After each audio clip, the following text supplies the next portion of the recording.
رسوله الرسول الله حصر مصر وسلسل dari Wasyid Syekh Abdul Qadir Ajilan Wasyid Syekh Maulana Muhammad bin Abdul Karim Al-Qadiri Ahsan Zaman dan Wasyid Syekh Maulana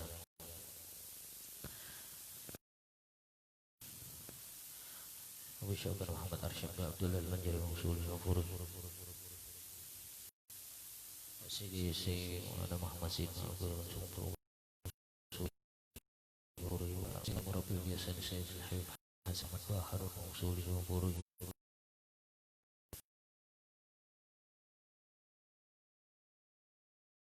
Hayyan amrana maitan wazalna jami ashab sabir rafiq habib Abdullah karang hadir susu Syekh Ali bin Abdullah Baras Abdullah Muhammad al-Adar Musulih Allah berfirman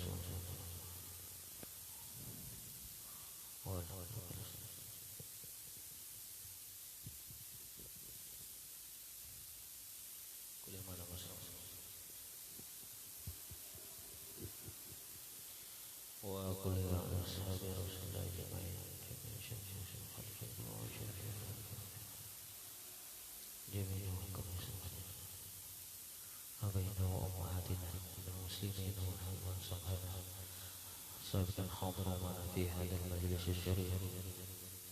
وبكرام وجميع الحبايب والحبابة في مشارق الأرض ومغاربها كانوا إلى حضرة النبي صلى الله عليه وسلم عليه وآله وسلم الفاتحة أعوذ بالله من الشيطان الرجيم بسم الله الرحمن الرحيم الحمد لله رب العالمين الرحمن الرحيم مالك يوم الدين إياك نعبد وإياك نستعين اهدنا الصراط المستقيم صراط الذين أنعمت عليهم غير المغضوب عليهم ولا الضالين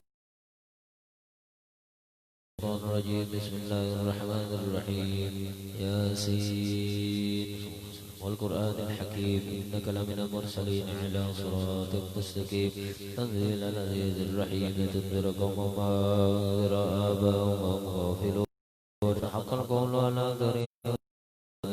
إنا جعلنا في أعناقهم وجعلنا من بين أيديهم سدا ومن خلفهم سدا وأغشيناهم فهم لا يبصرون وسواء عليهم أنذرتهم لا تنذرهم لا يؤمنون إنما تنذر من اتبع ذكره وخشى الرحمن بالغيب وبشر المغفرة وأجر كريم إنا نحن نحيي الموتى ونكتب ما قدموا وآثارهم كل شيء أحصيناه في إمام مبين واضرب لهم مثلا أصحاب القرية إذ جاء المرسلون إذا أرسلنا إلى المدن فكذبوا ما بأسسنا بالثالث وقالوا إنا إليكم مرسلون قالوا ما أنتم إلا بشر مثلنا وما أنزل الرحمن من شيء إن أنتم إلا تكذبون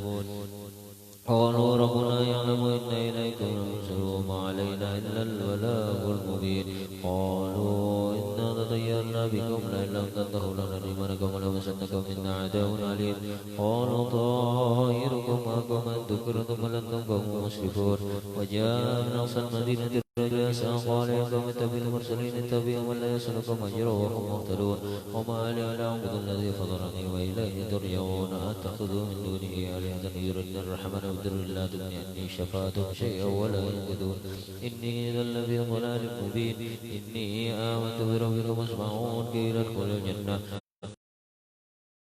بما غفر لي ربي وجعلني من المكرمين وما أنزلنا على قومه من بعده من جند من السماء وما كنا إن كان إلا سوية واحدة فإذا هم خامدون يا حسرة على العباد ما يأتيهم من رسول إلا كانوا به يستهزئون ألم يروا كما أهلكنا قبلهم من القرون أنهم إليهم لا يرجعون وكل لما جمع لدينا محضرون وآيات لهم الأرض وأخرجنا منها حبا فمنه يأكلون وجعلنا فيها جنات من نخيل وعنب وفجرنا فيها من العيون ليأكلوا من ثمره وما عملت أيديهم أفلا يشكرون سبحان الذي خلق الأزواج كلها مما تنبت الأرض ومن أنفسهم ومما لا يعلمون وآيات لهم الليل نسلخ منه النهار فإذا هم مظلمون والشمس تجري لمستقر لها ذلك تقدير العزيز العليم والقمر قدرناه منازل تعالى كالوجه القريب الشمس ينبغي لها أن تدرك القمر ولا الليل سابق النهار وكل في فلك يسبحون